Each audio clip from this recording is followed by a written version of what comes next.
Alléluia. Alléluia.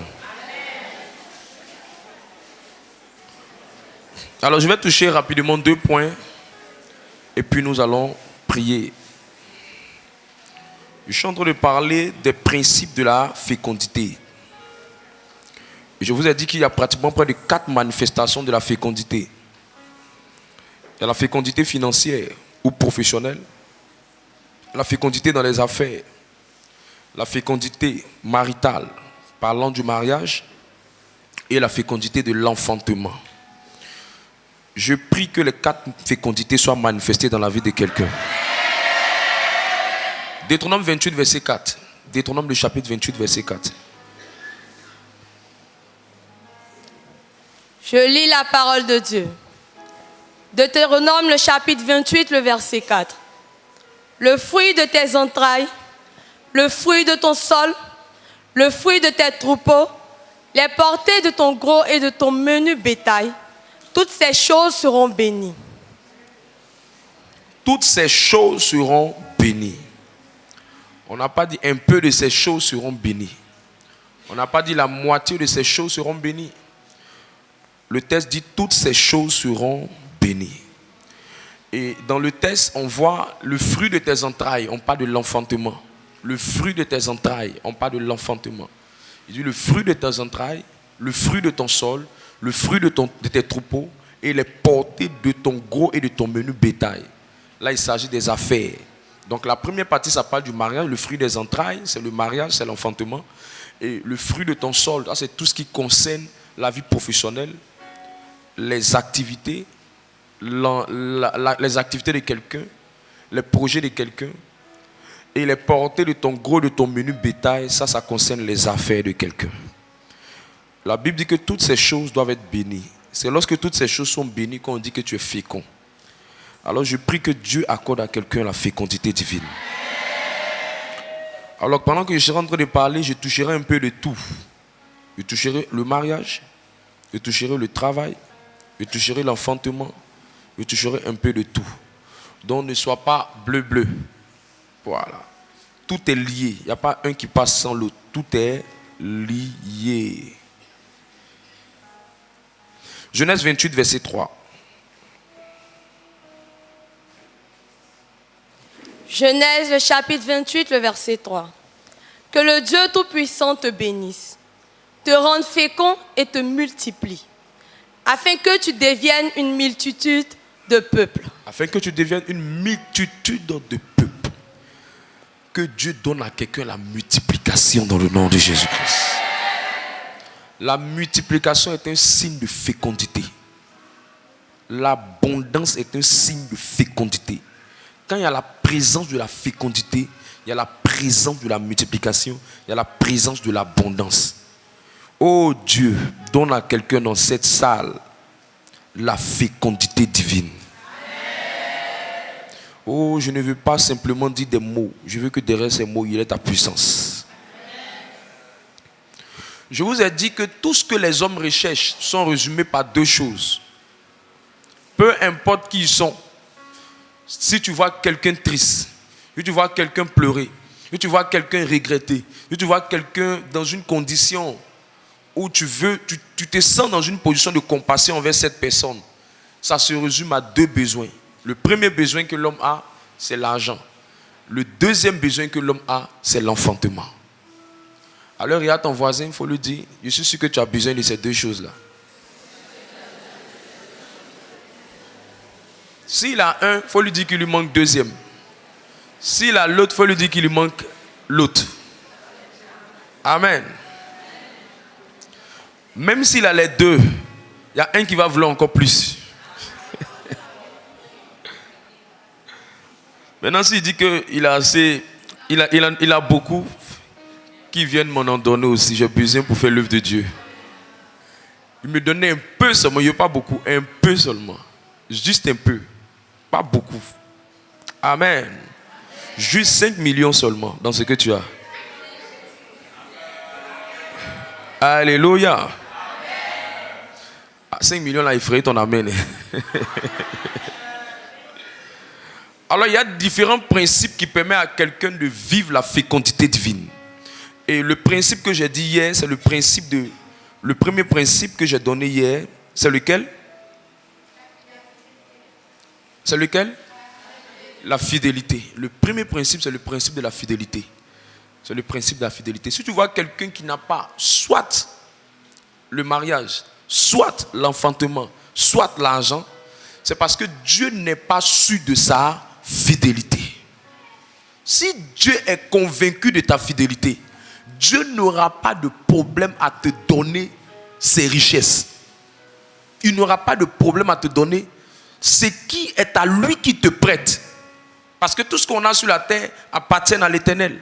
Agé 2:8, l'or et l'argent appartiennent à l'Éternel.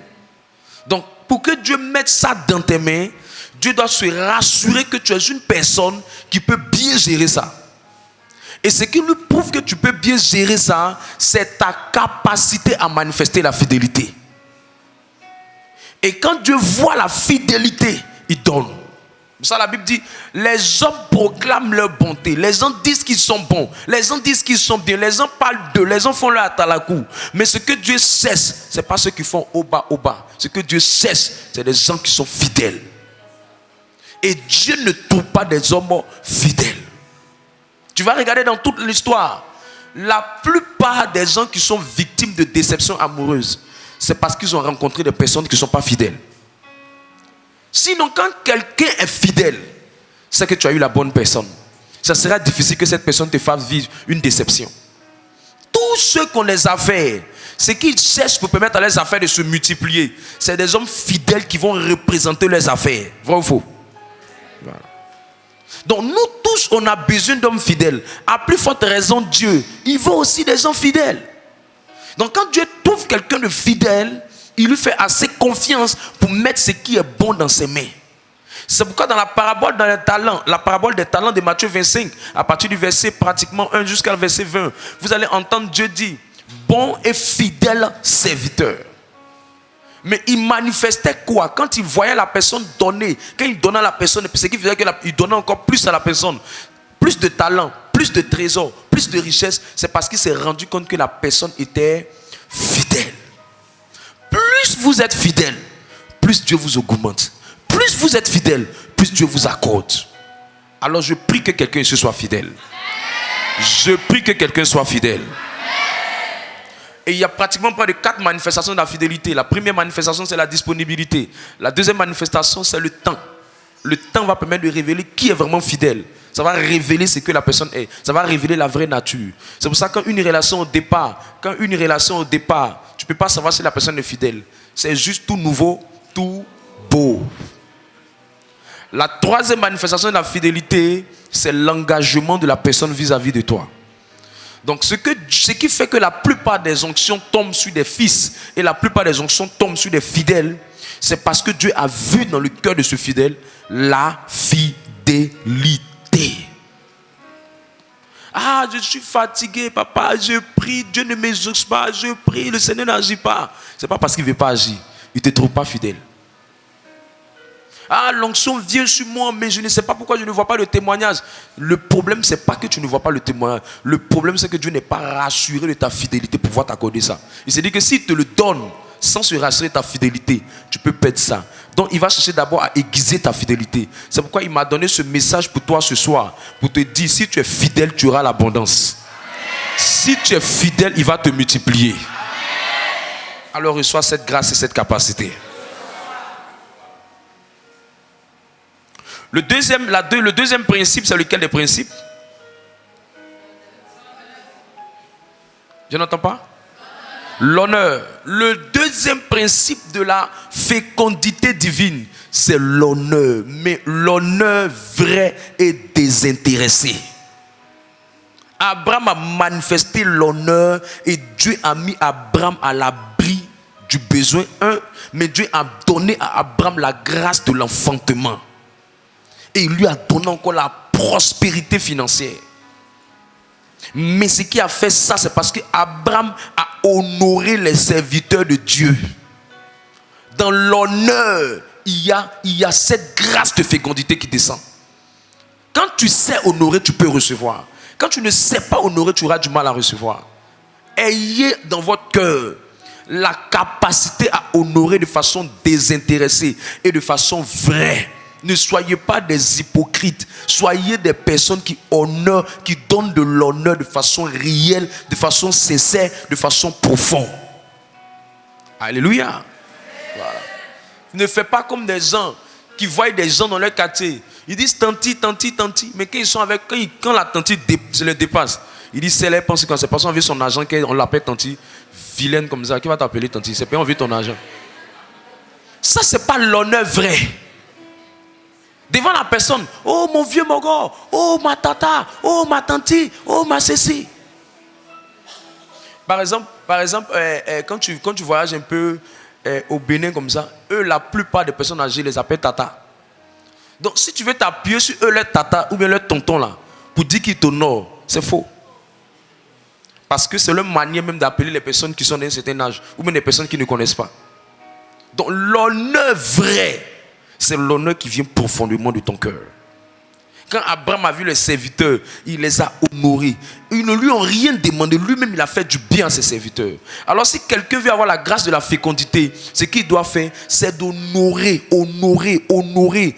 Choisis quelque chose sur ton homme de Dieu. Choisis quelque chose sur ton père spirituel. Et mets dans ton cœur que je vais honorer cette personne avec cette chose. Et sois régulier dedans, sois fidèle dedans, sois sincère dedans, sois vrai dedans. Tu vas voir quelque chose va descendre sur ta vie.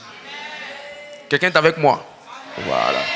Parce que la plupart des gens, les païens appliquent ça, mais les chrétiens même n'appliquent pas ça. Et ça fait qu'ils ne sont pas féconds dans ce qu'ils font. Ils font des choses, mais ça c'est stérile. Ça ne marche pas, ça ne progresse pas. Alors si tu vois quelqu'un qui te dit, je fais mes affaires, ça ne donne pas. Si tu vois quelqu'un qui dit, j'ai du mal à enfanter. Si tu vois quelqu'un qui dit, moi depuis je ne me marie pas. Il faut lui dire, trouve un homme de Dieu, tu vas honorer la personne. Si tu te demandes comment il doit honorer la personne, tu dis trouve un besoin que la personne aura. Trouve quelque chose d'utile dans sa vie. Quelque chose qui va être utile pour son ministère. Quelque chose qui va être utile pour l'œuvre à laquelle Dieu l'a appelé. Et puis investis dedans. Soit tu lui donnes ça en espèces, soit tu lui donnes ça en nature. Mais fais-le avec tout ton cœur, sans même attendre quelque chose en retour. Il y a quelque chose qui va descendre sur ta vie.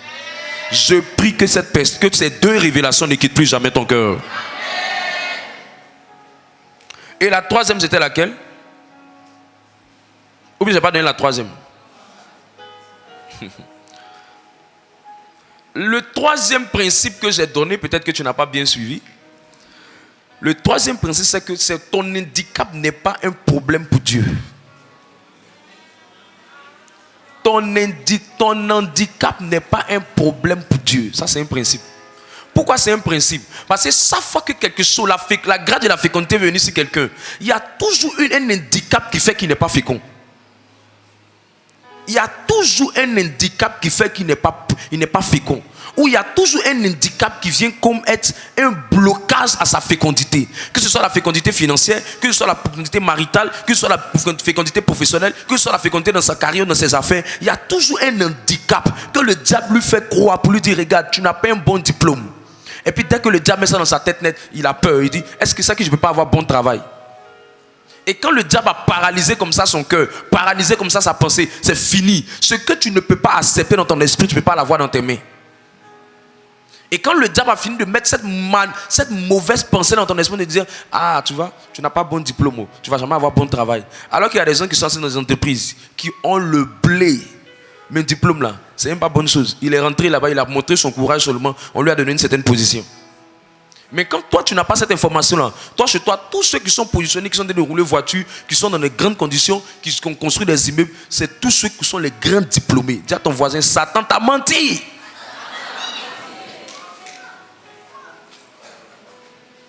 Amen.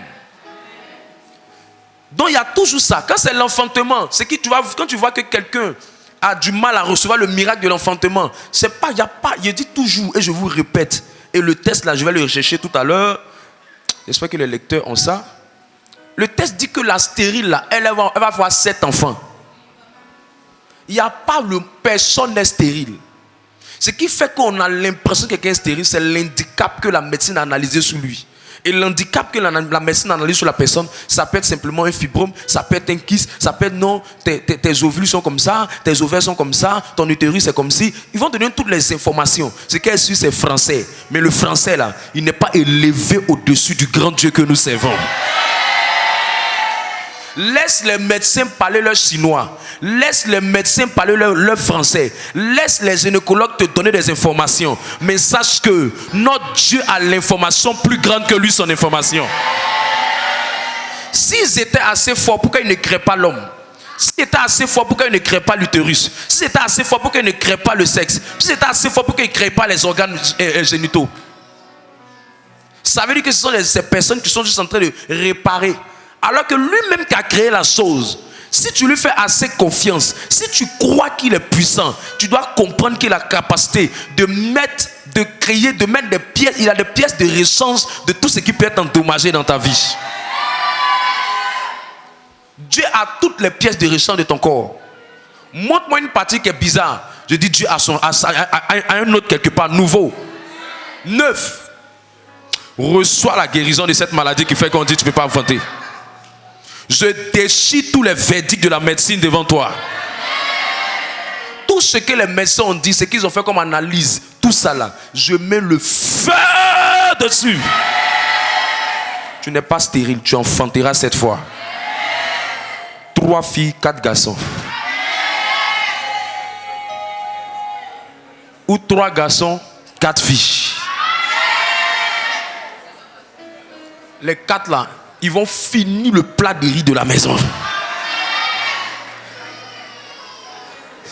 Tu veux pas qu'ils finissent le plat de riz ou bien? Alléluia.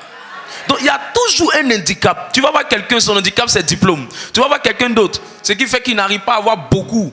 Et ses activités ne prospèrent. Il ne peut pas ouvrir d'autres entreprises, d'autres affaires, d'autres magasins. Quand tu vas lui demander mais pourquoi je ne peux pas faire, la première parole que la personne va te dire, je n'ai pas beaucoup d'argent.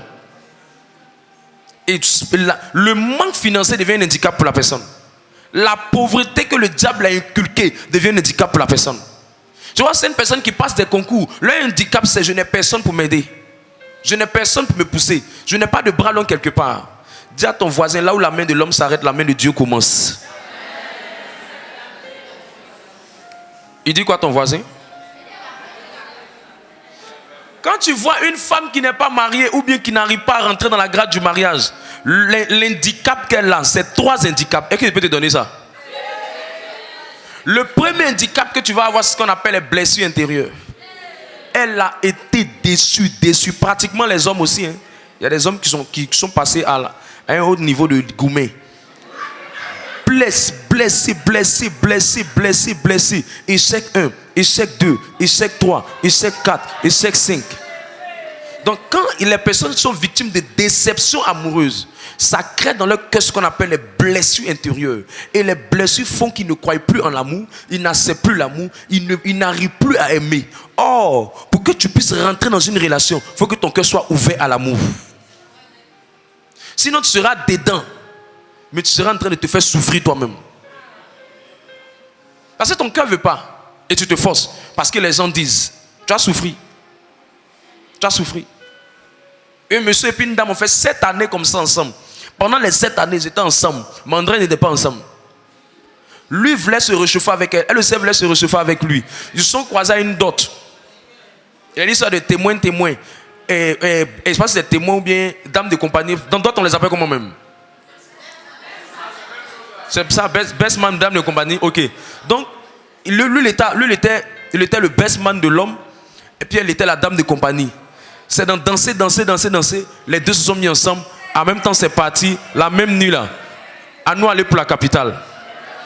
Et c'est comme ça qu'ils ont commencé à marcher les deux ensemble. Mais ils n'ont pas converti leur relation en relation sérieuse. Et ils sont restés dans cette histoire-là. De se voir, s'amuser, jusqu'à ce qu'ils ont fait 7 années ensemble. Et pendant les 7 années qu'ils ont fait ensemble, un moment arrivé, le monsieur lui a dit, franchement, je ne sais pas pourquoi, mais je m'ennuie avec toi. C'est à la fin des 7e année qu'il a dit, je m'ennuie avec toi. Ça veut dire que lui-même, il était victime de blessures. Elle aussi, elle était victime de blessures. Mais c'est la personne avec laquelle elle se consolait. Lui aussi, c'est la personne avec laquelle elle se consolait. Ils se sont consolés jusqu'à ce qu'ils ont vu que ça ne guérissait pas leur consolation, ça ne guérissait pas leur cœur. Ça ne changeait rien. Ça ne changeait rien. Malgré qu'ils étaient en train de faire semblant même, ils souffraient et rien n'avançait. C'est là qu'ils se sont séparés et il a fini par dire à la femme, vraiment je m'ennuie dans cette histoire. Et même elle lui a dit, moi-même franchement, je ne sais pas pourquoi je suis ici dans cette affaire-là. Et c'est comme ça que les deux se sont séparés. Mais qu'est-ce qui peut amener une personne à s'engager dans une telle chose malgré qu'elle est blessée, malgré tout, c'est parce qu'elle est blessée. L'une des plus grandes maladies du mariage et de l'amour, ce sont les blessures. J'ai vu les blessures intérieures faites de quelqu'un qui est âgé, un bébé. J'ai vu les blessures faites de quelqu'un qui est lucide et jaloux fou. J'ai vu les blessures faites d'une femme qui était extrêmement belle. Ça va la défigurer. On aura l'impression que c'est plus la belle femme qu'on a connue. Pourquoi? Parce que quand les blessures ont déchiré son cœur, ça a affecté son âme. Or, l'âme est le gouverneur du cœur, de la vie. Donc quand ton âme est malade, tout ton être est malade. Je prie que quelqu'un guérisse de ses blessures. Je prie que quelqu'un guérisse de ses blessures. Je prie que quelqu'un guérisse de ses blessures. Quand tu veux guérir de ta blessure, l'une des choses que tu dois savoir, qui est très important, c'est que peu importe le drame que tu as connu, Jésus est la solution. Peu importe le drame, même si tu as divorcé, il y a encore de l'espoir pour toi. Même si tu as eu 2 enfants, je dis, il y a encore de l'espoir pour toi. Mais qu'est-ce qui permet à quelqu'un de se relever d'une déception ou même de sortir d'une déception? C'est que, il doit espérer que Dieu peut l'enlever de ça. 2, la personne doit accepter de passer par la guérison de son cœur. Sinon, il sera très jaloux. Dès que le téléphone va sonner un peu, ça va lui rappeler des expériences qu'il a vues. Comme j'étais dans un taxi, et le taximan m'a dit, les femmes sont maudites. Il ne sait pas que moi je suis homme de Dieu. Moi-même le chauffeur ici, toi-même tu me prends là. Il ne sait pas que je suis homme de Dieu. Donc il entend dire les femmes sont maudites. Et mon vieux moro, les femmes sont maudites. Je ne veux pas écouter son histoire. Mais il ne me lâche pas. Mes femmes sont maudites. Je n'écoute pas son histoire. Je suis sur mon téléphone. Les femmes sont maudites. On arrive au carrefour la vie. Les femmes sont maudites. On est en train de partir sur le pont. Les femmes sont maudites. Je dis mon frère, qu'est-ce que les femmes t'ont fait? Parce que si elle n'écoute pas ton histoire là, il risque d'avoir mal à la tête de maudit là dans ma tête. Il va me dire, non, j'ai pris une fille, j'ai pris une maison pour elle, j'ai mis tout dans la maison, même lit même qui n'est jamais acheté pour ma propre maman, je lui ai donné pour dormir dessus. Mais un jour, je vais lui rendre visite, je vois un vieux Maroc qui vient avec une voiture, et puis elle me voit, elle dit elle revient, et puis elle me dit elle revient. Et quand elle me dit elle revient là, c'est pas pour dire que elle partait tout près, elle monte dans la voiture, et puis les deux s'en vont, et puis elle me dit elle revient, qu'elle revient. Elle revient. Je dis, mais attends, comment elle peut m'humilier comme ça? Je vous assure, tellement qu'il a eu mal. Il dit, quand le juge sont revus les deux, là, il dit, mon vieux Moro, moi je suis gentil, mais là ce qu'il voulait faire, il a fait là. Moi, je sais qu'après ça m'a fait mal. Il dit, tout ce qu'il lui a donné, elle n'a qu'à lui redonner. Elle aussi, elle n'a rien. Quand il a pris tout là, il ne reste plus rien dans sa maison. Le dernier téléphone, elle a pris. Quand il a enlevé ça dans sa main, elle se promenait à puce. Donc, je me suis posé la question, mais toi, tu n'as rien. Tu trouves quelqu'un qui est en train de t'amener un peu vers quelque chose. Dans ça, là encore, là, tu viens le traumatiser. Il est blessé. Il est blessé à cause de cette expérience. Chaque fois que vous êtes blessé, vous devez vous relever de cette blessure. Et nous qui sommes enfants de Dieu, nous, la présence de Dieu, l'adoration est un puissant médicament de guérison intérieure. Quand tu es dans la présence de Dieu, l'une des choses qui montre que ton cœur est en train de guérir, c'est lorsque tes larmes sont en train de couler. Tu ne dis pas à tes larmes coulent. Il n'y a aucune personne qui peut faire exprès de pleurer. Pleurer même, c'est l'une des choses les plus difficiles à faire. C'est pour ça que ceux qui pleurent facilement aux funérailles, on dit qu'ils sont forts. Parce que c'est pas facile. C'est pour ça que même les comédiens qui arrivent à pleurer, on dit lui, il sait jouer son rôle. Parce qu'on sait que c'est pas facile. Si c'était facile, tout le monde allait pleurer n'importe quel moment. À part les gens qui ont le ministère des pleurs. Alléluia. Donc il faut te relever de ça. Quand tu te relèves de ça, quand tu passes des moments d'adoration, tu vas commencer à guérir. C'est quand tu guéris que tu peux facilement aimer. Quand tu ne guéris pas, tu ne peux pas aimer. Donc pour le moment, reste calme. Sinon tu as fait un mauvais choix. Sinon tu as pris une mauvaise décision. Sinon tu as t'engagé dans un faux truc. Et puis finalement, tu vas revenir encore à tes mêmes bêtises. Troisième chose, il faut tirer la leçon. Qu'est-ce que je fais qui fait que mes relations échouent? Tu étais hier avec Paul. Tu as été blessé. Tu es venu avec Matthieu. Tu étais blessé. Tu vas vers Jean. Tu étais blessé. Les deux n'ont pas la même mère, même père. Mais les deux te reprochent les mêmes choses.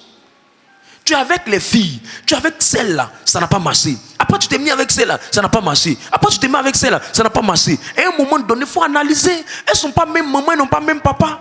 Elles n'ont pas même maman, elles n'ont pas même papa. Si elles toutes te laissent, c'est parce qu'il y a quelque chose en toi qui n'est pas bon. Donc, il faut tirer la leçon. Il faut tirer la leçon. Et je faisais une écoute avec une soeur. J'ai dit, mais pourquoi? Elle dit, non, quand les gens me voient, ils me trouvent qu'ils disent que je suis bien, mais ce n'est pas pour qu'ils ne s'engagent pas avec moi. Il dit, quand quelqu'un te dit bien, ça ne veut pas forcément dire que tu es parfaite. Tu peux être bien dans le sens où tout ce qu'on te demande de faire là, tu arrives à faire.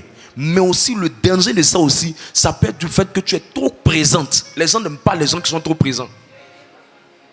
Au fait, tu es trop présent. Tu es bien, mais tu es trop présent. Donc, les gens n'aiment pas les gens qui sont trop présents dans leur vie. Elle dit, ah oui, c'est vrai, c'est vrai, c'est vrai. C'est pour ça que je lui ai demandé, mais je suis bien, mais il a fait quoi, puis tu veux qu'on arrête? J'ai fait quoi? Vous savez, quand quelqu'un veut casser ton cou, il y a des Français bizarres qui parlent. En vue de, c'est-à-dire, toutefois, il n'en demeure. Tu te rappelles un peu, non? À la fin, là, ça veut dire c'est bon. Mais comme tu ne sais pas comment tu as dit pour ne pas blesser, tu trouves des phrases. C'est-à-dire, la vie nous réserve des choses. On ne sait jamais si demain, l'avenir sera meilleur. L'essentiel, ça veut dire, c'est bon. Oh, sois consolé, Yakou. Il ne faut pas qu'il te rappelé des choses. Quatrième chose. Quand tu commences à tirer les différentes leçons, il ne faut plus les reproduire. Si hier, tu es allé avec tes épongères chez quelqu'un et il t'a jeté, la prochaine fois, réfléchis 10 fois avant de mettre ton éponge. Ne va même pas avec l'épongère. D'abord même, attrape d'abord le savon et puis analyse d'abord. Si c'est bon, tu viens ton savon. Mais pour le moment, attrape bien. Tu es parti avec épongère, il y a eu problème. Garde l'épongère, prends seulement le savon. Tu as ça dans ton sac. Et puis tu regardes d'abord. Si ça sent bon, tu te poses le savon. Tu sens encore. Si ça sent bon, tu te poses éponge. Si ça sent bon, tu te poses le reste. Mais si ça sent pas bon, enlève les choses. Parce que tout ce que tu vis là, c'est pas d'abord pour te culpabiliser, c'est pour t'enseigner. C'est pour t'enseigner. C'est pour ça ce que Dieu fait en amour. Il va permettre à ce que tout ce qui vient en premier lieu soit toujours photocopie. Si premier vient original, tu vas souffrir. Parce que tu ne sais pas aimer bien. C'est pour ça que les gourmets sont bons pour t'apprendre à bien aimer. Tu rêves, tu penses que amour là c'est comme Roméo et Juliette. Donc il faut quelqu'un pour enlever ça dans tes yeux. Pour que tu comprennes que tu es terrestre et que tu n'es pas céleste. Pour que tu arrêtes de rêver. Dis à ton voisin, c'est pas novelas.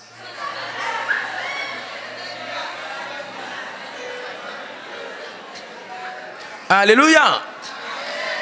Quatrième et dernière chose, il faut dans tes décisions, dans tout ce que tu vas faire, il faut te relever fortement de ça. Et comment tu te relèves fortement de cette situation? Il faut avoir la tête sur les épaules et avoir le regard vers l'avenir. Comment on sent que quelqu'un a la tête sur les épaules après ça? Regarde, ce n'est pas parce que tu as 2 enfants, quelqu'un t'a laissé, que tu vas te négliger. Non. Habille-toi bien. Achète un miroir de 1,25 m. Regarde-toi tous les matins avant de sortir. Et dis, c'est lui qui ne connaît pas ma valeur. Mais moi, Dieu connaît ma valeur. Il faut que tonton Mathieu, quand il va te voir, il monte son doigt pour dire, j'ai mal fait de la laisser. J'ai mal fait de la laisser. Qu'il est mal. Tu es sapé dans le plateau là. Tu es sapé dans Angré là. Tu es sapé dans Poboué là. Tu es sapé dans Bobo là. Tu es sapé dans le pays. Pour dire, après l'amour, c'est pas la guerre. Après cette expérience, il y a quelque chose de meilleur qui arrive. Toi, tu ne connais pas ma valeur, mais il y a quelqu'un qui connaît la valeur de Dieu dans ma vie. Relève ta tête. Mais quand la personne vient te voir, il dit, André, que le gourmet que j'ai fait là, elle souffre encore de... Il dit, comment elle souffre? Il dit, j'ai continué. C'est que c'est bon. Mais quand il te voit, tu es convaincu. Tu es un homme, tu as de l'assurance. Tu es une femme, tu as de l'assurance. Tu es un talon d'une certaine dimension. Quand tu marches avec le talon, on sent l'assurance. On sent l'assurance. Tu n'es pas bizarre. Tu es bien. Ton rouge allait caler quelque part. Tu as de l'assurance. Tu marches avec conviction. Tu n'es pas perturbé. Tu es sereine. Tu es cool. Tu es relax. Tu es jovial. Tu donnes. Tu montres que ce n'est pas fini pour toi. Si tu as laissé avec un enfant, tu ne laisses pas papy tout bizarre. Tu le sapes. Tu l'habilles. Tu arranges ses cheveux. Tu arranges sa chaussure. Quand il voit l'enfant, il dit hey! Pourquoi tu veux être bizarre? À cause de quoi? À cause de... On est 7 milliards d'habitants. À cause d'un seul Godjo qui t'a comporté bizarre là? À cause d'une seule personne, tu as devenu bizarre? À cause d'un seul, tu as devenu bizarre? Je prie pour quelqu'un ce soir que Dieu te relève de cette déception. Que tu aies le regard fixé sur Jésus-Christ. Que tu aies la conviction et l'assurance que même si les hommes t'abandonnent, l'Éternel ne t'a pas abandonné. Même si quelqu'un t'a dessus, l'Éternel ne t'a pas dessus. Marche avec assurance, marche avec conviction, marche avec fierté. Et Dieu fera ton palabre. Et Dieu fera ton palabre. Ne sois pas là bizarre. Non, ne sois pas bizarre. J'ai dit, la plupart, dans la psychologie des hommes, là, les hommes n'aiment pas ce qui est acquis. Quand tu es trop présente, quand tu es trop acquis, quand tu es là et on sent que tu es là, là, l'amour là n'est pas fort. Ça c'est la psychologie de tous les hommes. C'est pour ça, à un moment donné, peu importe ce que tu es, peu importe comment tu es, le nombre d'enfants ne te disqualifie pas. Tout récemment, on m'a montré une dame, 3 enfants. Le monsieur l'a laissé. L'homme qu'elle a eu, il l'aime tel qu'elle est avec les 3 enfants. Mais elle-même, tu la vois, elle ne ressemble pas à Foutou Banam Malpi. Toujours bien. Toujours bien. Tu sens que le gourmet n'a pas détruit son âme. Tu sens que le gourmet n'a pas détruit sa destinée. Tu sens que ce n'est pas à cause d'un homme ou à cause d'une femme qui va devenir bizarre. Pourquoi même? Pourquoi? Tu as ta voix, il faut quitter dans ça là. Tu as trop de larmes pour pleurer. Sape-toi. Tu vas voir. Tu vas voir. Je te dis, ce médicament là, ça va ramener la personne. Ça va ramener la personne. Est-ce que je parle à l'esprit de quelqu'un? Il y a un autre point là, c'est pour les... Ça sera pour les couples. Alors le dernier point que je touche aujourd'hui,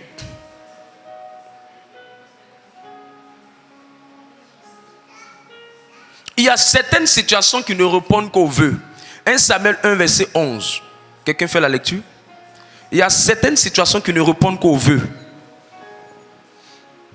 1 Samuel, quand tu sens que tout est bloqué, ça ne va pas financièrement, maritalement, professionnellement, tout est bloqué, ta vie, tu es victime d'une stérilité. Après avoir enlevé les handicaps et fait confiance totalement à Dieu, l'une des choses qu'il faut traiter, qu'il faut mettre en application, c'est appliquer le principe des vœux. Allons-y. 1 Samuel 11.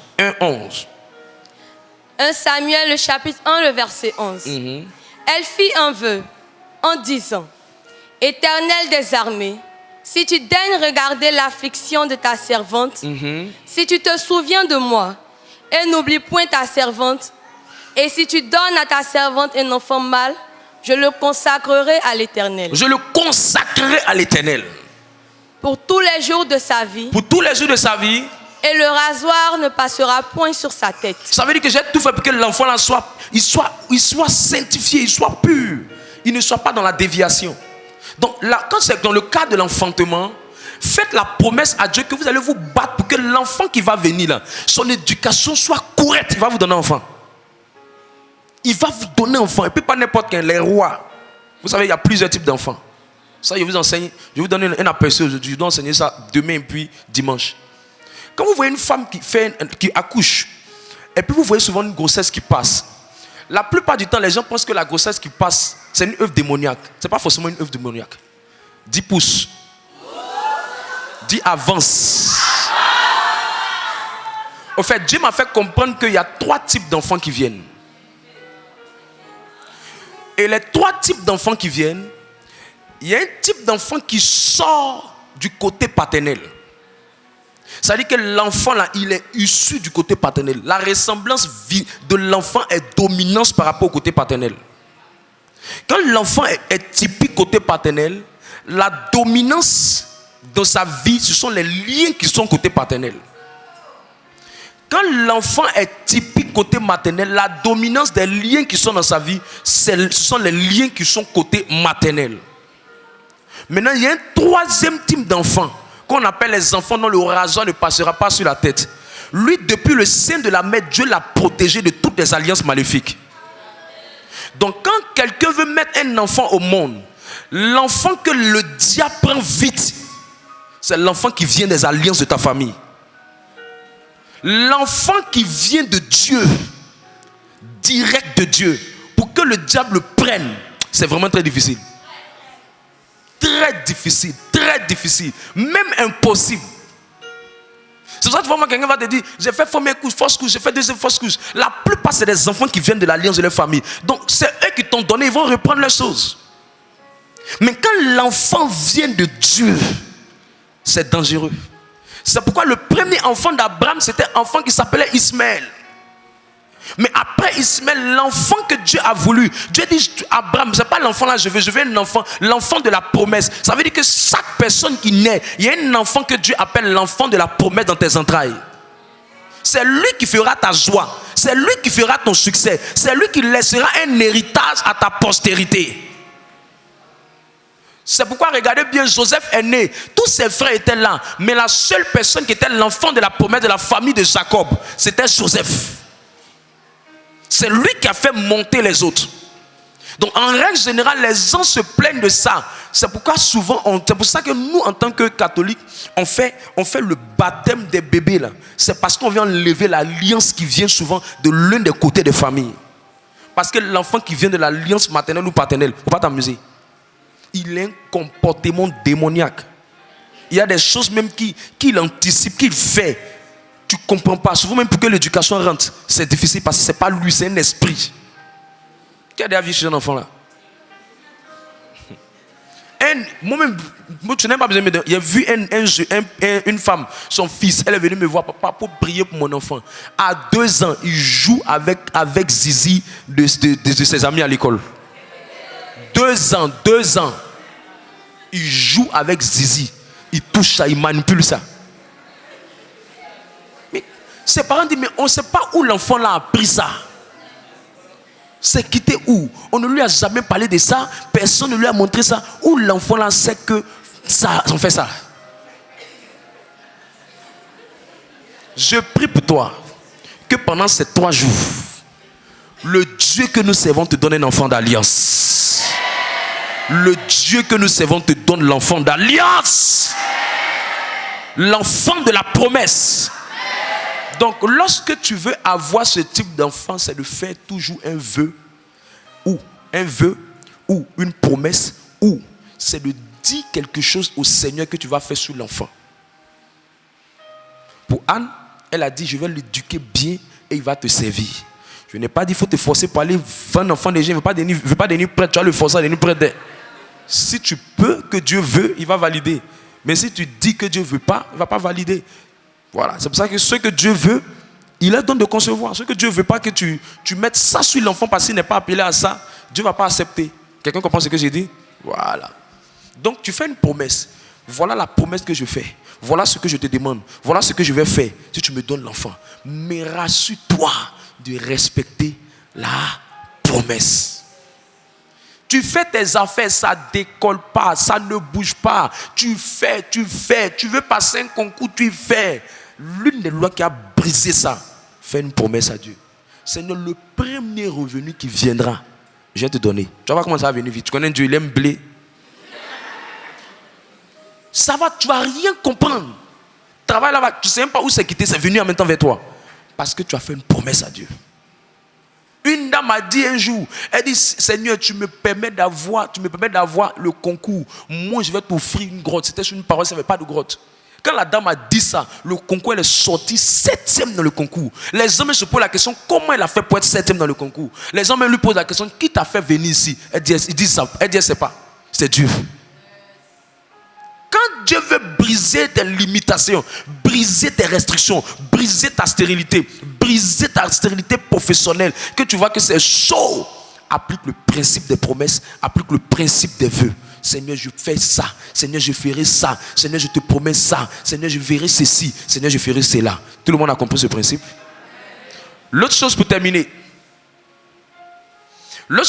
c'est qu'à un moment donné, quand vous voulez sortir de ce genre de situation, de forme de stérilité, nous sommes en train de parler de toutes les formes de stérilité. Quand tu veux briser les formes de stérilité, tu veux enlever les blocages sur ton chemin, l'un des principes qu'il faut appliquer, il faut rentrer dans l'ivresse de la prière.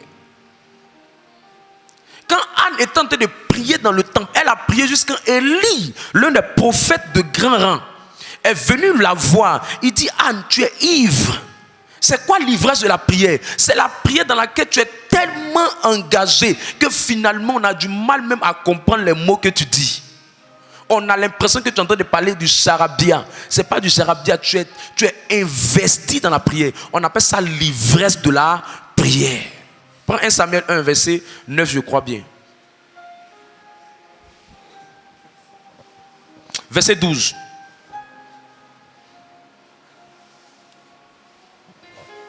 Vas-y. 1 Samuel, le chapitre 1, le verset 12. Comme elle restait longtemps en prière devant l'Éternel, Élie observa sa bouche. Anne parlait dans son cœur et ne faisait que remuer les lèvres. Elle était déduite. Lima anala, ramaya, ropaya, rimaya, ramayo, rapapa, ribaya. Elle ne regardait ni à gauche ni à droite. Elle était en train de prier. Élie même, qui est prophète, un grand prêtre prophète, il regarde, mais il n'a pas le discernement que c'est par l'esprit, parce qu'elle est rentrée dans une autre dimension. Vas-y. Mais on n'entendait point sa voix. On n'entendait point sa voix, tellement qu'elle était investie. Puisqu'elle souffrait tellement dans son âme qu'elle n'avait plus les mots. Je suis sûr qu'elle avait commencé longtemps à prier en levant la voix, et levant la voix, et levant la voix. Quand tu pries pendant longtemps, à un moment donné, là, ta voix même ne peut plus sortir. Élie pensa qu'elle était ivre. Heureusement qu'il pensait. Et il lui dit, jusqu'à quand seras-tu dans l'ivresse? Fais passer ton vin. Vous voyez, quand vous voulez briser certaines stérilités dans votre vie, je vous le dis, investissez-vous, arrêtez les murmures, arrêtez de vous plaindre, quitte le salon des plaintes, rentre dans la chambre de la prière. Quitte l'environnement de lui là a dit ça, les gens se moquent de moi, les gens disent ça de moi, arrête ça. Une dame était en train de pleurer, elle était avec son mari, ils sont ensemble, elle était avec ses beaux-parents, elle a dit une seule parole sur le mari. Et toi là, depuis là, tu n'as pas fait telle chose. Quand elle a dit cette parole, juste parce qu'elle n'a pas d'enfant, les parents lui ont dit, attends, quand tu vas avoir ton enfant, tu vas crier sur lui, il ne faut pas crier sur notre enfant. Elle est restée silencieuse, elle est rentrée dans la chambre. Elle a commencé à prier. Au Dieu, sans de parler, elle avait 16 ans, sans enfant. Au Dieu, sans de parler, elle est mère de jumelles. Et un moment dans votre vie, ne vous asseyez pas sur le blocage. Écoute-moi, quand on parle de tout est bloqué là, c'est une personne, il ne voit rien arriver. Il doit enfanter certaines dimensions. Or, on enfante ces dimensions-là où? À l'autel de la prière. Quittez le bavardage, quittez le bruit, quittez les excuses, quittez les choses, quittez la paresse. Engagez-vous à l'autel de la prière. vous êtes dans l'ivresse de la prière, vous aurez la réponse à vos prières. Quand vous êtes dans l'ivresse de la prière, vous allez voir le ciel s'ouvrir au-dessus de votre tête. Quand vous êtes dans l'ivresse de la prière, vous allez voir le blocage se transformer en solution. Quand vous êtes dans l'ivresse de la prière, le concours que les autres passent, ils n'ont pas. La main de Dieu va écrire ton nom dans le concours. Quand vous êtes dans l'ivresse de la prière, ce n'est pas une petite entreprise qui va vous appeler. Parce que les fois où ça met du temps, les fois où c'est difficile pour que ça sorte, les fois où c'est compliqué pour que les portes s'ouvrent, ce n'est pas parce que c'est compliqué, c'est parce que ce qui est derrière la porte, ce qui est à l'intérieur de la maison, la bénédiction qui doit arriver, l'enfant qui doit arriver, le travail qui doit arriver, le mariage qui doit arriver. C'est pas n'importe quel mariage, mais c'est un mariage glorieux, c'est un travail glorieux, c'est un enfant béni, c'est une destinée grande. Pourquoi pour les autres vient facilement, pour toi c'est difficile? C'est parce que c'est un Samuel qui sort. Samuel dans lui, c'est pas n'importe qui. Samuel devait introniser plusieurs rois. C'est parce que ton mariage va ouvrir la porte à la famille. C'est parce que ton Samuel va ouvrir la destinée de plusieurs personnes. C'est Samuel qui a oint Saül. C'est Samuel qui a oint David. C'est Samuel qui a donné l'onction à David près de 3 fois. C'est Samuel qui a prié pour changer les décrets qui étaient en Israël. C'est Dieu parce que ce qui arrive est grand. C'est serré parce que ce qui arrive est fort. Tu es en train de pleurer pour 200 000. Ce qui arrive, ce n'est pas 200 000. C'est un bon emploi. Une sœur est venue me dire, papa, je ne comprends pas. Je sais, travail, je ne trouve pas. Je dis, tu vas voir le premier travail qui est venu. C'est pourquoi tu as dit, tu vas voir le premier travail. Tu vas voir le premier travail. Maintenant, elle attend juste quelques temps. Elle va venir vous donner son témoignage. Tout. L'entreprise dit, ils vont lui donner tout. Le salaire, la maison, un véhicule à la disposition. Mais le temps qu'elle est en train d'agoniser, quelqu'un ne l'a pas vu ça. Quelqu'un va dire, elle est en train de plaisanter. Dieu m'a dit, un temps arrivera, il n'y aura même plus de place pour garer les véhicules. Tu seras propriétaire d'un véhicule. Tu seras propriétaire de maison. Tu seras propriétaire des choses qui arrivent. Je dis que la gloire de la seconde maison sera plus grande que la première. Je dis que hier tes larmes ont coulé, mais demain tes larmes ne couleront pas. Je dis hier ta situation était compliquée, mais dans peu de temps la situation ne sera pas compliquée. Ce qui t'a combattu ne va pas t'arrêter. Ce qui a arrêté les membres de ta famille ne pourra pas t'arrêter. Tu es une personne de destinée. Les hommes de destinée ont quelque chose d'extraordinaire accompli. Jacob s'est mis, Genèse 32, verset 24. Jacob s'est mis à prier. Il s'est mis à prier. Il ne trouve pas bon boulot. Le premier travail qu'il allait faire, c'est son oncle Laban. Laban l'a escroqué son salaire. Quand tu les portes même s'ouvrent, tu te rends compte que souvent même là, ce sont des personnes, ils ne savent pas, ils ne comprennent pas. Même quand le travail ils ont là, le travail qu'ils ont là, c'est un travail compliqué. Ça, c'est des gens qui, leur vie professionnelle est la stérilité professionnelle. Ils ne comprennent pas le travail qu'ils ont, c'est difficile. Ils font leurs affaires, c'est difficile. Ce sont des Jacob. Près de 14 années, son salaire est bizarre. Ils font des affaires, l'argent dehors. Ils font des affaires, l'argent dehors. Ce n'est pas des gens qui les malhonnissent, les Laban qui viennent prendre l'argent, les Laban qui viennent les détourner, les Laban qui viennent les escroquer, les Laban qui viennent les manipuler. Ils ne comprennent pas pourquoi. Quand eux, il s'agit d'argent, il s'agit d'affaires, pour eux, est difficile. Tu es un Jacob, mais j'ai une bonne nouvelle pour toi. Quand tu vas rentrer dans la prière cette saison, je vois mon Dieu briser la limite. Tu changeras de condition maintenant. Tu mangeras ce que tu ne pensais pas manger. Tu habiteras là où tu ne pensais pas habiter. Tu verras ce que tu ne pensais pas voir. Tu ne toucheras ce que tu ne pensais pas toucher. Reçois cette gloire. À cet âge atterri, Dieu va vous amener à un autre niveau. Il m'a dit, mon fils, reste tranquille. Je vais vous amener plusieurs personnes à un autre niveau. Je vais amener plusieurs personnes à notre niveau. Jacob a tellement prié que finalement on dit, tu ne t'appelleras plus Jacob, et on t'appelait Israël. La grandeur, la bénédiction. Dans toutes les inventions dans le monde, il y a toujours un Israélite, un juif dedans. Tous ceux qui sont riches sur la terre, il y a toujours un sang juif dans leur corps. L'un des classements Forbes de l'homme le plus riche de la terre, dans les années 2010 à 2020, c'était seulement des hommes qui étaient juifs. À cause de quoi? À cause d'un homme qui a payé un prix. Tu n'as pas idée. Le prix qu'il a payé a influencé les Juifs. Le prix que tu vas payer va influencer ta postérité. Les enfants de tes enfants ne seront pas en train de chercher le travail. Les enfants de tes enfants ne seront pas en train de chercher l'argent.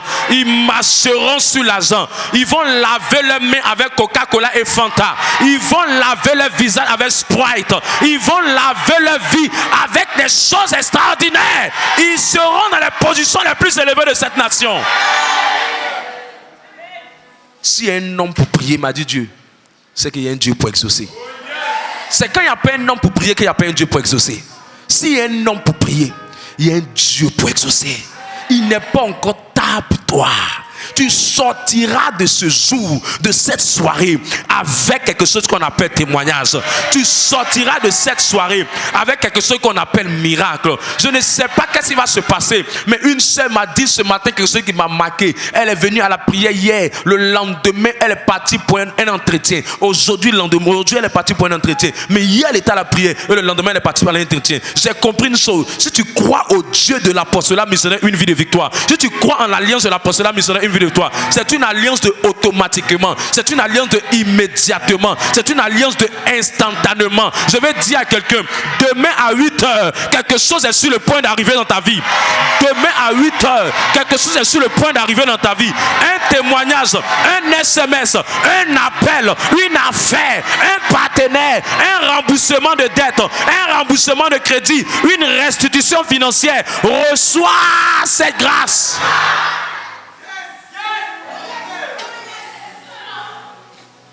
Écoute, tu ne pouvais pas être des vainqueurs sans être des prieurs. C'est pour ça qu'il dit tu as lutté avec Dieu et tu étais trouvé vainqueur. Tous ceux qui ont la victoire, c'est des hommes qui à la base sont des prieurs. Il n'y a pas quelqu'un qui a la victoire sans être un homme de prière. C'est pour ça une vie de victoire, on prie. Et c'est pour ça qu'on marche dans la victoire. Si vous êtes des membres de cette famille, si vous êtes dans l'alliance de cette famille, la prière doit être votre nourriture, votre parfum, votre habit, votre eau. Priez. Priez. Tu es dans Baka, prie. Tu es en déplacement, prie. Même si tu n'as rien à dire, laisse les bavardades. Arrête de regarder les gens qui sont en train de sortir. Bientôt, ta prière fera de toi celui qu'on regardera dans les bus, celui qu'on regardera à la fenêtre de Baka, celui qu'on regardera à la fenêtre des bus, celui qu'on regardera à la fenêtre de Baka, celui qu'on regardera à la fenêtre des véhicules. Parce que hier, tu étais un prieur. Mets-toi dans la prière. Et l'un des secrets, quand tu commences à beaucoup prier, et que tu sens qu'il y a une forme de blocage dans ta prière, tu sens des blocages, rentre dans le jeûne. Rentre dans le jeûne. Et chaque jeûne, premier jour, deuxième jour, troisième jour, c'est rien. C'est maintenant dans le jeûne en train de chauffer. Qui commence à sentir ça? Nous, on a commencé depuis lundi. Premier jour, c'est rien. Deuxième jour, c'est rien. Troisième jour, c'est rien. Quatrième jour, ça commence à chauffer. Et ça chauffe à quelle heure? À partir de 15h. Vers 15h. Il y a quelque chose qui dit faut manger, faut manger, faut manger. Tu es fatigué, mange. Va boire de l'eau, va faire ceci, va faire cela. Lève-toi, va te promener, va regarder là. Il y a quelque chose qui veut que tu fasses quelque chose. Et surtout dans cette saison où il pleut.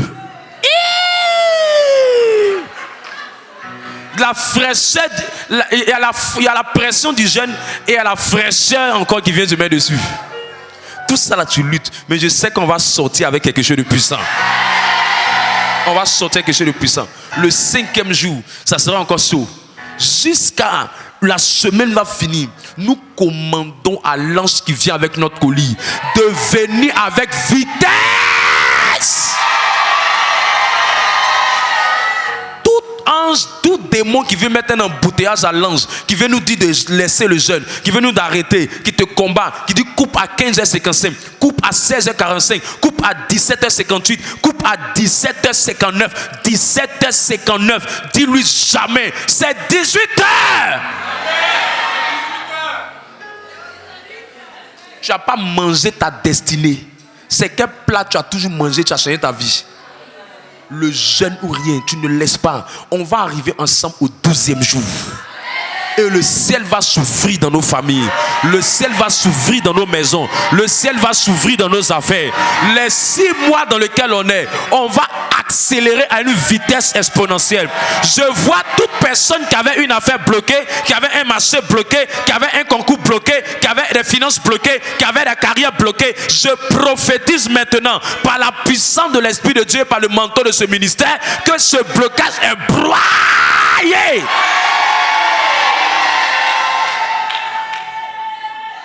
Tu vas vivre quelque chose de nouveau, cette expérience.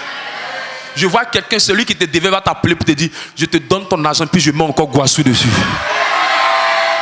Je vois quelqu'un, la situation se renverse à un témoignage glorieux, puissant. Tu porteras un témoignage cette saison. Tu porteras un témoignage cette saison. N'arrête pas, continuons de prier, continue de prier, continue de prier, continue de prier. Insiste, insiste, insiste dans le jeûne.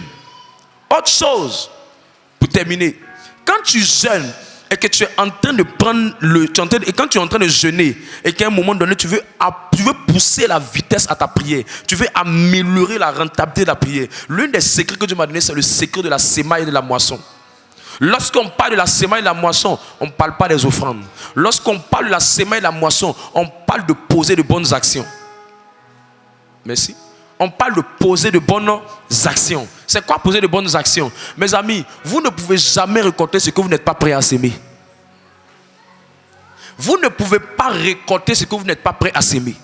Une femme qui dit à Dieu, donne-moi un enfant, pendant que tu es en train de demander un enfant dans ton temps de jeûne et dans ton temps de prière, la sémence que tu dois poser pour le jeûne, la sémence que tu dois poser pour pouvoir booster ta prière, c'est de faire du bien aux personnes qui ont donné naissance à des enfants.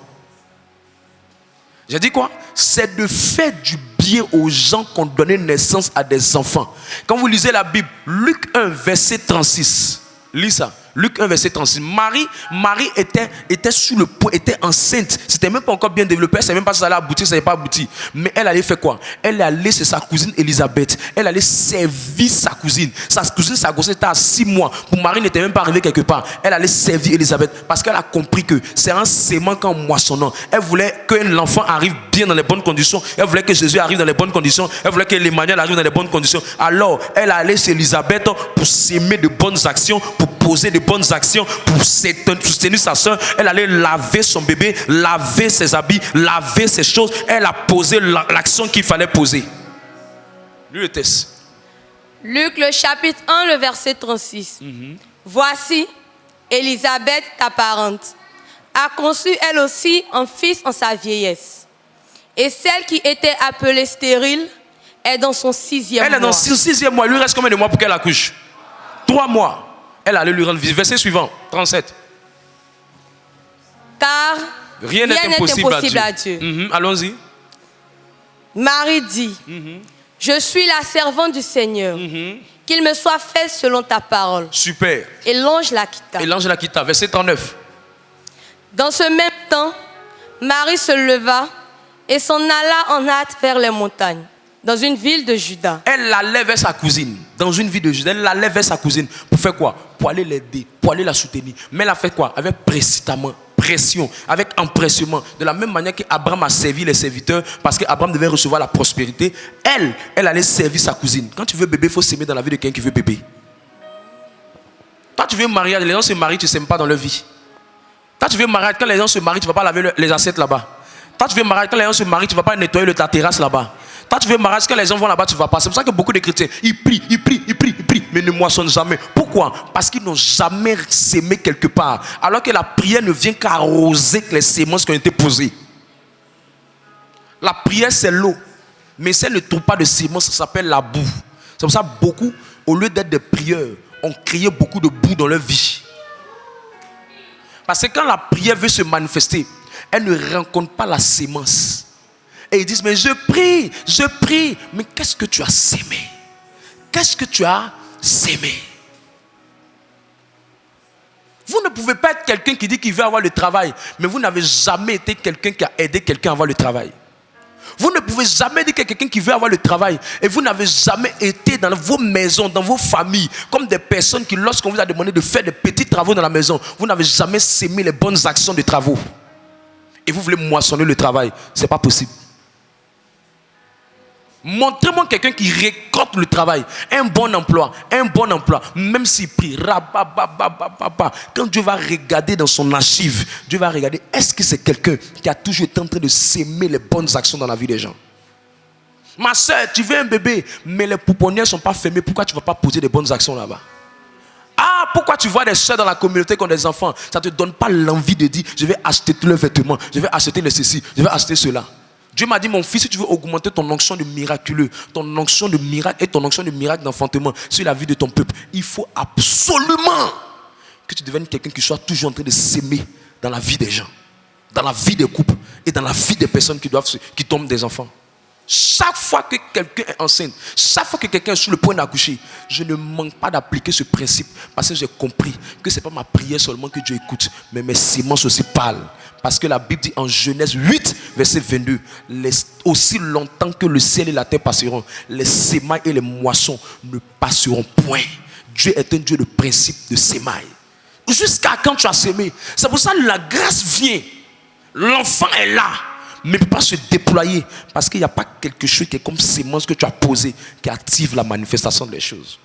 Tu peux pas être quelqu'un qui a gâté le travail de quelqu'un. Tu étais dans une entreprise, tu as gâté le travail de quelqu'un. Et tu dis, oh Dieu, dans mon travail, donc c'est quel travail il va avoir? Tu as gâté pour quelqu'un, tu vas moissonner ce que tu as gâté. Tu peux être quelqu'un, hier tu n'avais rien, on t'a embauché, tu as commencé à travailler. Et toi, tu viens dire aux filles de là-bas, j'ai couché avec toi avant que je donne travail. Tu as oublié que hier tu t'es galéré, tu priais sur les paroisses et Dieu a fait que tu as eu travail, tu es devenu directeur. Maintenant te voilà, maintenant tu gagnes travail. Tu dis tant que je ne couche pas avec toi, je ne donne pas de l'emploi. Maintenant après ça, une année après, on t'enlève de ton poste. Tu dis non, c'est Satan, c'est Satan. C'est pas Satan, c'est ton action que tu as sémé, que tu es en train de récolter. Te voilà maintenant, tu es là-bas, tu es en train de souffrir. Ta démarche est bizarre, prostate en train de te tuer, des maladies bizarres. Tu es bizarre, tu es bien bizarre, maintenant tu es comme ça. Tu es comme ça. Pourquoi? Parce que tu étais une mauvaise personne. Dis à ton voisin, tu ne sèmes rien, tu ne moissonnes rien. Tu ne sèmes rien, tu ne moissonnes rien. C'est pourquoi quand on demande aux gens, on dit, allez rendre visite aux âmes, allez rendre visite aux âmes. Les gens pensent que c'est des fausses actions. Nous, on a étudié la Bible pour vous. On a simplifié pour vous dire, faites l'œuvre de Dieu avec ça. C'est pas maintenant vous allez réfléchir. Nous, on a déjà tous étudié. On dit, comment on va faire pour que les fidèles soient beaucoup bénis? On dit, il faut qu'on les apprenne à poser des actions fortunes dans la vie des gens. Quand tu t'en vas rendre visite à quelqu'un, une soeur qui est malade, un frère qui est malade, c'est le ministère de Marie chez Elisabeth. Quand tu vas faire ça à quelqu'un, alors que tu ne le connais pas, ce n'est ni ton parent, ni ta parente, vous n'avez rien en commun, que tu t'en posé cette action. Ça devient comme une sémence dans ta vie. C'est pour ça que quelqu'un qui pose beaucoup de bonnes actions en allant chez des gens pour leur faire du bien, ils seront dans de bonnes positions. Ouais, la fille là même. Ouais, les Frielle là. Fille, tu vas la voir chaque fois qu'on dit à elle, va aller rendre visite aux gens, elle va chercher quelque chose pour aller visiter. Elle va aller donner, elle va aller faire des dons, elle va aller faire des dons, elle va aller faire des dons. Au moins, on va bien voir dedans là. Son salaire est en train d'aller vers millions. Son salaire est en train d'aller vers millions. Les gens ne comprennent pas les principes, pensent que les choses viennent par magie. Il n'y a pas de magie dans le monde spirituel. Il n'y a pas de magie dans le monde spirituel. Ce sont les principes. Les principes. Montre-moi jusqu'à où tu étais capable de faire du bien aux gens. Quand les gens viennent vers toi, ils veulent que tu leur fasses du bien. Tu dis non, je suis trop juste, je ne peux pas. Pourquoi il a fait? Comment j'ai fait? Pourquoi il a fait? Ah, je suis trop limité. J'ai fait comment? Tu ne sais pas que souvent, ce n'est pas la personne qui est venue vers toi. C'est Dieu qui l'a amené vers toi. C'est l'occasion par laquelle Dieu veut passer pour bénir ta vie. Les gens qui viennent, ce n'est pas eux qui viennent. C'est des opportunités que Dieu t'offre pour s'aimer dans leur vie, pour moissonner quelque chose. Et toi, quand tes opportunités viennent, tu bloques ça. Tu n'as pas remarqué que la plupart du temps, les gens viennent au moment où tu viens de faire une prière. C'est parce qu'il faut toujours que tu poses une action qui va propulser ta prière. Parce que ça permet à tes anges qui doivent amener ton colis à se renforcer. Parce que les anges sont nourris par de bonnes œuvres. Les gens pensent au fait que quand on prie, recevez. C'est passé simplement, on s'est assis. On a prié, c'est faux. On a posé des actions. On a posé des actions. Avant que je vienne de prêcher sur enfantement, stérilité, temps, j'ai posé des actions. C'est les actions-là qui rendent mes anges puissants. C'est les actions-là qui rendent mon ministère puissant. C'est les actions qui rendent ce que je vais exercer puissant. Je prie que quelqu'un devienne un homme qui pratique de bonnes œuvres. Quelqu'un qui pratique de bonnes œuvres. Verset 56 du même texte, Luc 1, et on termine, et c'est fini. Trop de chrétiens prient, mais on regarde dans leur banquet, on voit Luc 1, 51. On voit rien. Rien. Il n'y a rien comme bonne action dedans. Si j'étais toi, toutes celles, quand je viens à la prière, je vois une, son sac est bizarre. J'ai un bon sac là-bas, je prends, je donne. Moi, je cherche les occasions de faire du bien parce que les occasions de faire du bien attirent le bien dans ma vie. C'est pas possible que je fasse ça. Ce n'est pas accident comment même. Je me pose la question, je fais ça comment? Les principes que je connais, je fais ça comment? Ça, les chrétiens sont en train de souffrir parce qu'ils ne connaissent pas les principes. Tu ne peux pas s'aimer pour le bien de quelqu'un puis tu vas souffrir. Tu ne peux pas être quelqu'un, tu suis une âme puis tu veux qu'elle grandisse, elle travaille, elle se marie, elle évolue. Et puis toi, Dieu va t'abandonner. Ce n'est pas possible. Soit tu le fais parce que tu veux son nom recevoir, mais tu ne le fais pas parce que tu veux le bien de la personne. C'est pour ça qui fait que tu ne reçois pas. Sinon, tu fais ça de façon désintéressée parce que tu veux faire le bien de la personne. Dieu fera du bien dans ta propre vie. 56. 5-6. Jack, est-ce que tu comprends ce français là? Oui, 56, allons-y. Luc, le chapitre 1, le verset 56. Marie demeura avec Élisabeth environ 3 mois. Puis elle retourna chez elle. Écoute, tu ne peux pas être une femme qui va facilement enfanter si tu n'as jamais été une femme qui aime les enfants. Si Marie, ça va rester sur Élisabeth, c'est parce que Marie elle-même, elle aime les enfants. Souvent, il y a des gens qui n'aiment pas les enfants, mais ils veulent les enfants. Et l'un des signes que montre que tu aimes les enfants, c'est que quand tu es avec un mari, que le mari a un enfant, et que tu n'aimes pas l'enfant comme ton propre enfant, Dieu ne peut pas te donner pour toi-même.